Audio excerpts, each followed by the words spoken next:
ਕੋਲ ਆਇਆ ਤੇ ਭਾਈ ਸਾਹਿਬ ਇੱਕ ਬਹੁਤ ਪਿਆਰੀ ਆਫਰ ਲੈ ਕੇ ਆਇਆ ਕੁਰਬਾਨੀ ਵਾਸਤੇ।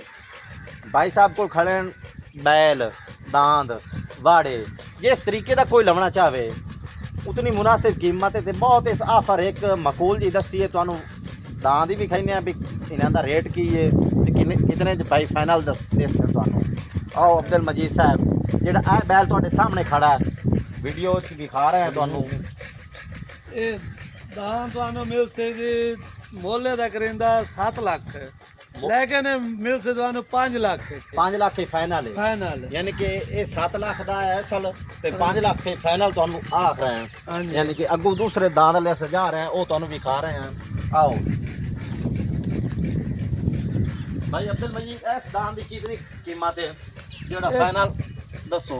ये मांग 4 ले आए 4 लाख 4 लाख मांग रहे हैं ते तुहानू फाइनल फाइनल 3.5 मिल से यानी कि ईद दी ऑफर है ये ईद दी ऑफर है भी यानी कि बजट काम में छो हाँ जी। महंगाई दी वजह तो आवाम ऑफर दे रहे हो ऑफर ते दे मुंह रहे हो। दुंदा है हाँ जी दुंदा पक्का दुंदा है पक्का दुंदा बाकी जड़े मुंह पाट के ला जाओ। चलो ठीक है बाकी तीसरे दाम जड़े नो तुहानू दिखाइने आ।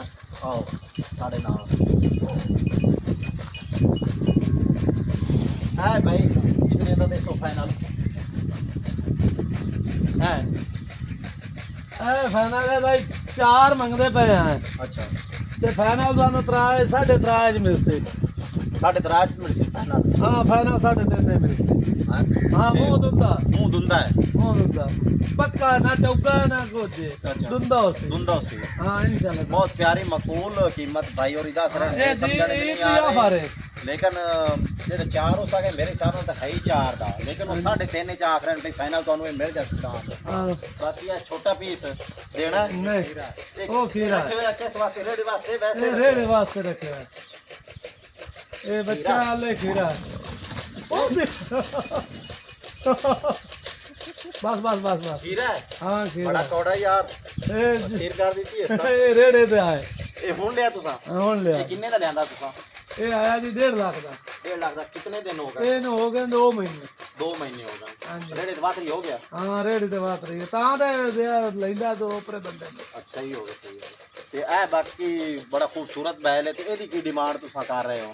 ਇਹਦੀ ਡਿਮਾਂਡ ਹੈ ਜੀ 5 ਲੱਖ एदी 5 लाख ਹਾਂਜੀ 4.5 ਹੈ ਫਾਈਨਲ ਫਾਈਨਲ 4.5 है फाइनल ਹਾਂ 4.5 ਹੈ ਫਾਈਨਲ 5 लाख डिमांड है ਹਾਂ 4.5 4.5 है फाइनल ते मुंह दुंदा है ਹਾਂ ਪੱਕਾ ਦਿੰਦਾ लिखा है ਪੱਕਾ ਦਿੰਦਾ ਉਸੇ ਤੇ ਤੁਹਾਡਾ ਰਾਬਤਾ ਨੰਬਰ ਕੀ ਹੈ ਫੋਨ ਨੰਬਰ ਜਿਹੜੇ ਤੇ ਰਾਬਤਾ ਕਰਕੇ ਆਵੇਂ ਦੱਸੋ ਬੋਲ ਕੇ ਇੱਕ 0341 0341 6591 733 ਦੂਸਰਾ ਕੋਈ ਨੰਬਰ ਹੋਰ ਵੀ ਦੱਸ ਦਿਓ 0343 77 26 732 ਇਸ ਨੰਬਰ ਤੇ ਰਾਬਤਾ ਕਰਕੇ ਭਾਈ ਸਾਹਿਬ ਉਹਨਾਂ ਕੋਲ ਆ ਸਕਦੇ ਹੋ। ਲੋਕੇਸ਼ਨ ਹੈ 733 ਗਾਬੇ ਤਹਿਸੀਲ ਕਮਾਲੀਆ ਜ਼ਿਲ੍ਹਾ ਟੋਬਾ ਟੇਕ। ਇੱਕ ਹੋਰ ਆਫਰ ਕਰੀਏ ਹਾਂਜੀ ਆ ਜਾ ਉਹ ਵੀ ਤੁਹਾਨੂੰ ਵਿਖਾਵੀਏ।